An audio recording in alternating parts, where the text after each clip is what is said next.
అందరికీ ముందుగానే దీపావళి శుభాకాంక్షలు. దీపం సౌశల్యానికి, సౌభాగ్యానికి, సౌజన్యానికి ప్రతీకలు. దీపావళి గురించి వివిధ కథలు ప్రాచుర్యంలో ఉన్నాయి. వాటిలో ముఖ్యమైనవి 5 కథలు.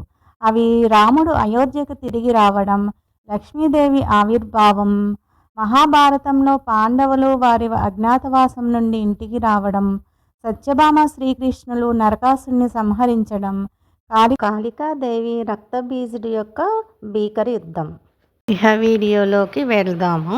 Welcome to our channel relax and restart. దీపం జ్యోతి పరబ్రహ్మ దీపం సర్వతమోపహం దీపేన సాధ్యతే సర్వం సంధ్యా దీప నమోస్తుతే. భారతీయ పండుగలలో ఆనంద ఉత్సాహాలతో జాతి, కుల, మత, వర్గ విభేదాలను విస్మరించి సమైక్యంగా జరుపుకునే పండుగే దివ్య దీప్తుల దీపావళి. జగతిని జాగృతం చేసే చైతన్య దీప్తుల శోభావళి. ప్రతి ఏటా ఆశ్వయుజ అమావాస్య రోజున జరుపుకునే పండుగే దీపావళి. చీకటిని తొలగించి ఇంట్లోకి నూతన వెలుగులు తీసుకొచ్చే మహత్తర పండుగ దీపావళి. దీపం సౌశల్యానికి, సౌభాగ్యానికి, సౌజన్యానికి ప్రతీకలు. మట్టి ప్రమిదలు లక్ష్మీదేవికి ఇష్టమైన నువ్వుల నూనెతో దీపాలు వెలిగిస్తారు. పరిసరాలంతా దీపకాంతులతో విరాజిల్లుతుంది.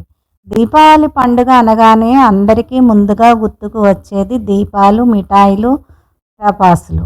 దసరా పండుగ జరిగిన 20 రోజులకు దీపావళి పండుగ జరుపుకుంటారు. హిందూ పురాణాలలో దీపావళి గురించి వివిధ కథలు ప్రాచుర్యంలో ఉన్నాయి. వాటిలో ముఖ్యమైనవి 5 కథలు. అవి రాముడు అయోధ్యకు తిరిగి రావడం, లక్ష్మీదేవి ఆవిర్భావం, మహాభారతంలో పాండవులు వారి అజ్ఞాతవాసం నుండి ఇంటికి రావడం, సత్యభామ శ్రీకృష్ణులు నరకాసుని సంహరించడం, కాళికాదేవి రక్తబీజుడి యొక్క భీకర యుద్ధం. కాళికాదేవి రక్తబీజుడు కథను చూద్దాము. ఒకప్పుడు రక్తబీజుడు అనే రాక్షసుడు ఉండేవాడు. అతడు బ్రహ్మ దగ్గర నుంచి రక్తపు బొట్టు భూమి మీద పడితే అక్కడే ఇంకొక రక్తబీజుడు ఆవిర్భవించాలని వరం పొందాడు. ఆ కారణం వలన రక్తబీజుడిని ఓడించడం అసాధ్యంగా మారింది. స్వర్గంపై దాడి చేసి అందరినీ హింసించసాగాడు. దేవతలందరూ పార్వతీదేవిని వేడుకున్నారు. అదే సమయంలో రక్తబీజుడు అక్కడికి చేరుకున్నాడు. పార్వతీదేవికి కోపం వచ్చింది. త్రిశూలంతో పొడిచి వరం ఫలితంగా భూమి మీద పడ్డ ప్రతి రక్తపు బొట్టు నుండి మరో రక్తబీజుడు ఆవిర్భవించాడు. అది చూసి పార్వతీదేవి అమ్మవారు కాళికాదేవి రూపంలో రక్తం క్రింద పడనివ్వకుండా నాలిక ముందుకు చాపి అతని శరీరంలో రక్తమంతా తాగి రక్తబీజుడిని వధించిన రోజుని ప్రజలు ఆనందంగా దీపావళిగా జరుపుకున్నారు. నరక చతుర్దశి కథను చూద్దాము. కృష్ణుడు మరియు సత్యభామ కలిసి నరకాసురుడి సైన్యాలతో పోరాడిన చిత్రం. అశ్వయుజ బహుళ చతుర్దశి నరక చతుర్దశిగా ప్రసిద్ధి పొందింది.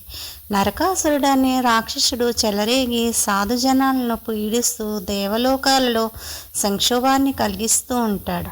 కృతయుగంలో హిరణ్యాక్షుణ్ణి వధించిన వరాహస్వామికి, భూదేవికి అసుర సంధ్యా సమయంలో జన్మిస్తాడు నరకుడు. అతడు లోకకంటకుడైన మహావిష్ణువు వధించరాదని తల్లి అయిన తన చేతిలోనే మరణించేలా వరం పొందుతుంది భూదేవి. మహావిష్ణువు ద్వాపరయుగంలో శ్రీకృష్ణ భగవానుగా అవతరించినప్పుడు భూదేవి సత్యభామగా జన్మిస్తుంది.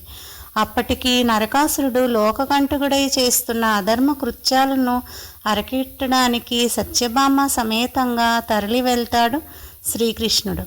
వారి మధ్య జరిగిన భీకర సంగ్రామంలో భూదేవి అంశ అయిన సత్యభామ చేతిలో మరణిస్తాడు నరకుడు. తన పుత్రుని పేరైన కలకాలం నిలిచి ఉండేలా చేయమని సత్యభామ ప్రార్థించడంతో ఆ రోజు చతుర్దశి అవడంతో నరక చతుర్దశిగా పిలువబడుతుందని వరం ప్రసాదిస్తాడు శ్రీకృష్ణుడు. నరకుడి చెర నుండి సాధుజనులు 16,000 మంది రాజకన్యలు విడిపించబడ్డారు. ధర్మం సుప్రతిష్టమైనది. నరకాసురుణ్ణి పీడ విరగడైందన్న సంతోషంతో ఆ మరుసటి రోజు ప్రజలు సంబరాలు జరుపుకుంటారు. ఈ సంబరాలు జరుపుకునే రోజు అమావాస్య కావడంతో చీకటిని పారద్రోలుతూ దీపాలతో తోరణాలు వెలిగించి బాణాసంచా కాల్చి వేడుక చేసుకున్నారు. కాలక్రమంలో అదే దీపావళి పర్వదినంగా మారింది. రామాయణ గాథ చూద్దాం.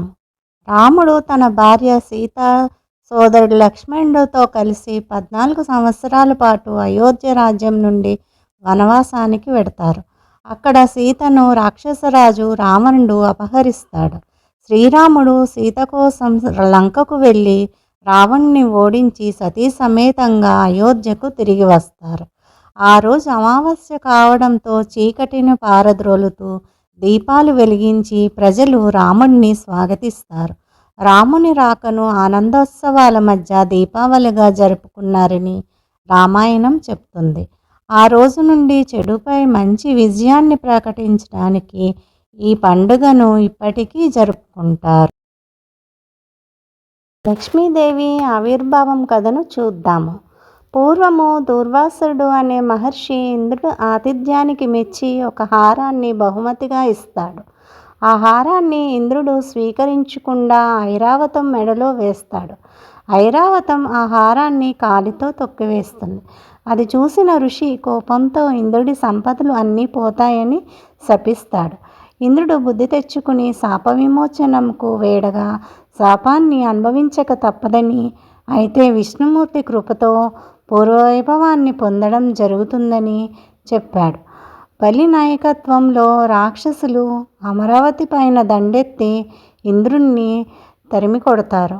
ఇంద్రాది దేవతలు విష్ణువును శరణు వేడుతారు. అప్పుడు విష్ణువు రాక్షసుల సహాయంతో పాలసముద్రమును చిలికి అమృతమును సేవించినచో అధికారం తిరిగి పొందవచ్చునని చెబుతాడు. మందర పర్వతము వాసుకి సహాయంతో పాల సముద్రాన్ని చిలకడం మొదలు పెడతారు. విష్ణుమూర్తి కూర్మావతార రూపంలో మందర పర్వతం మునిగిపోకుండా భరిస్తాడు. అనంతరం పాలసముద్రం నుండి ఎన్నో రకాలైన జీవులు, వస్తువులు వెలువడతాయి. అప్పుడే ఓ యువతి కళ్ళు చెదిరి అందంతో అందెల మృదుమధుర రవలతో చేతిలో కలువల మాలతో ఉద్భవిస్తుంది. ఆ రోజు దీపావళి అమావాస్యగా చెబుతారు. ఆమెయే లక్ష్మీదేవి. విష్ణుమూర్తిని తన భర్తగా స్వీకరిస్తుంది. లక్ష్మీదేవి ప్రత్యక్షమై ఇంద్రుడు కోల్పోయిన సంపదను తిరిగి ప్రసాదిస్తుంది. అందువలన దీపావళి రోజు ప్రతి ఇంట్లో సాయంత్రం లక్ష్మీ పూజలు చేస్తారు. ఇంటిని శుభ్రం చేసుకుని పూలతో దీపాలతో అలంకరిస్తారు.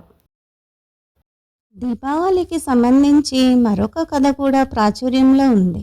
ద్వాపర యుగంలో మహాభారత సమయంలో కౌరవులు సాగించిన మాయాజూదంలో ఓడిన పాండవులు 12 సంవత్సరాలు వనవాసము, 1 సంవత్సర కాలం అజ్ఞాతవాసం ముగించుకుని తమ రాజ్యానికి తిరిగి వచ్చిన రోజు కూడా దీపావళి అమావాస్య. ఈ సందర్భంగా ప్రజలు దీపాలు వెలిగించి వారికి స్వాగతం పలికి దీపావళి జరుపుకున్నారు అని చెబుతారు. ఈ పురాణాలను అర్థం చేసుకోవడం సాంస్కృతిక జ్ఞానాన్ని పెంపొందించడమే కాకుండా చెడుపై ఎప్పుడూ మంచినే గెలుస్తుంది అని నమ్మడానికి బలం చేకూరుతుంది. దైవం పైన భక్తి కలుగుతుంది. Thanks for watching. Please like, share, subscribe and press on the notification bell.